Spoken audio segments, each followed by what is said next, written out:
In this video, I shall show you how the future and conditional tenses have a set of endings that should not be completely new to you, as we will see later. They can also be used to form two other tenses. They are formed a little differently to the others.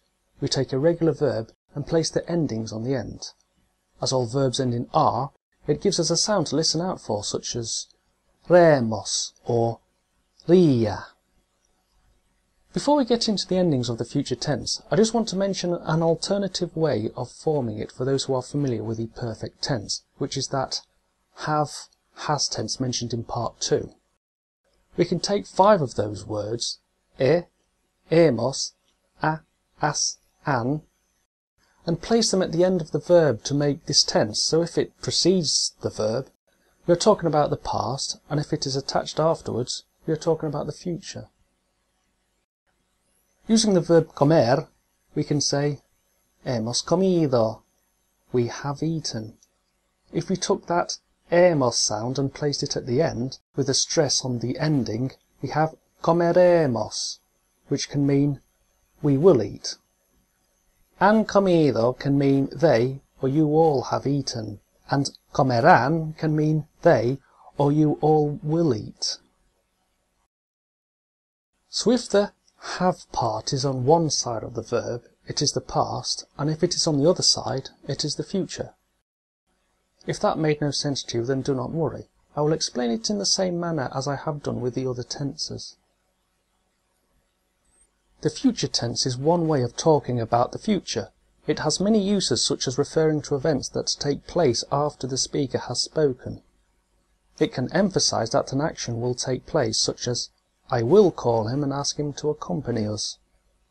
This tense does not always translate as I will, as it commonly can be used to speculate about what is probably happening now, such as they probably want to see a film, or I guess he knows where it is.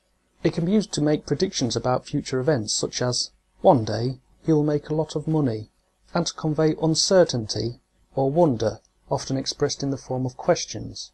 On the table, I've included the letter R just to show that there is always one there before the endings, even though it is not part of them.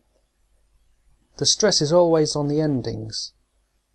When they are appended to a verb, you can listen out for re at the end, which can mean I will, as in comeré, I will eat.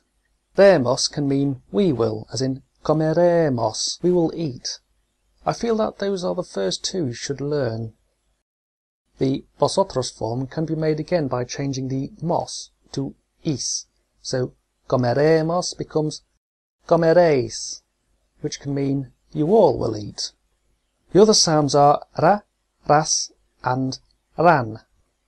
Again, you can think of the he, she, you form and add s and n to make the others. Here are some examples which convey speculation or uncertainty. Será cierto? Could it be true?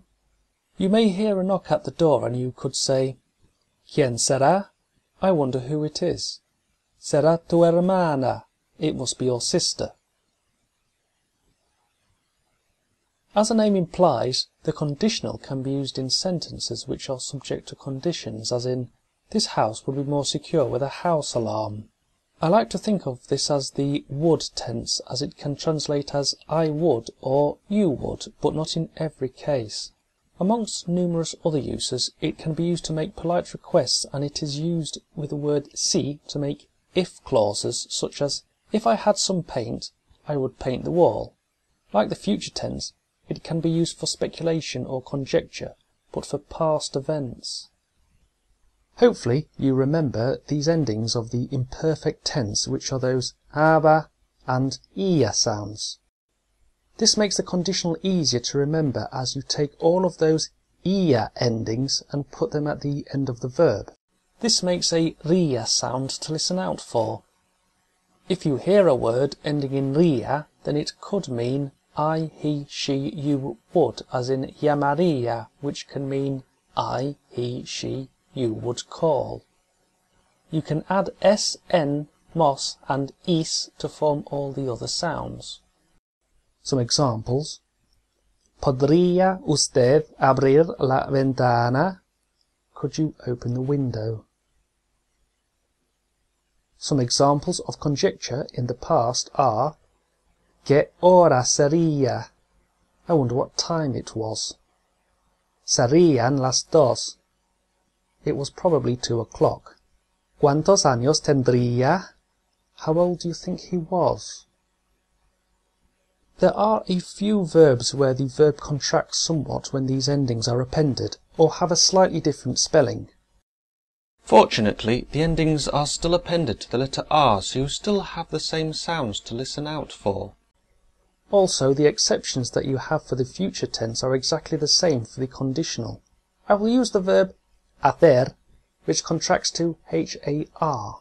Haré can mean I will do. Haremos can mean we will do. The others are haréis, hará, harás, and harán.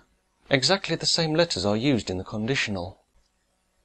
Haría can mean I, he, she, you would do.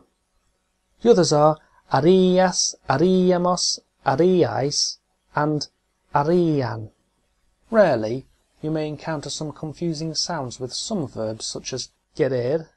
Quería can mean I was wanting, and querría can mean I would want. Another is abrir.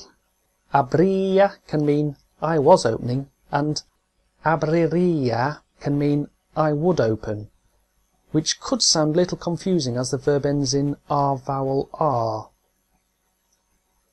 Another verb that contracts is haber. It contracts to H-A-B-R when you add these endings to it, which gives us 2 more tenses. The future perfect tense is what I think of as the will have tense, although it does not always translate as such. Where it does translate as will have is when you refer to a future finished event which will take place before another future event, which is usually in the subjunctive, as in, when you return, I will have finished the gardening. It can translate as may have when it is used to show an event that may have happened by the time we speak, or about something that has happened in the past. It also can express a sceptical acceptance of something that may have happened in the past with some relationship to the present. The endings of the future tense have been added to a slightly contracted verb, haber, to make habré, I will have, habremos, we will have, habréis, you all will have, habrá, he, she, you will have. And again, you can add s and n to that to make habrás and habrán. An example of this will have use is habré terminado de comer antes de que lleguen. I will have finished eating before they arrive. That second future action is in the subjunctive, which I shall talk about in the next video. Here is an example of a guess about something in the past. Su hermana no está. Your sister isn't in. Habrá salido. She must have gone out. The conditional perfect tense is what I like to think of as the would have tense, although it does not always translate as such. It is commonly used in conditional sentences to talk about something that did not happen since the condition was not met. I can say something like, if Michael had come, I would have given him the keys. This tense can also be used to express probability in the past. I could use this to translate something like, they had probably met each other. To form this, you take the same contracted form of haber as in the previous tense and add the conditional endings, as the future and conditional tenses share the same exceptions. As you can see, there is still a ría sound to listen out for. Starting with habría, this can mean I, he, she, you would have. You can add s, mos, is and n as before for all the others, just like the conditional tense. Habrías, you would have. Habríamos, we would have. Habríais, you all would have. Habrían, they or you all would have. Note that the stress is in the same place. Here is a little example. Si te hubiera visto, te habría invitado a cenar. If I had seen you, I would have invited you to dinner.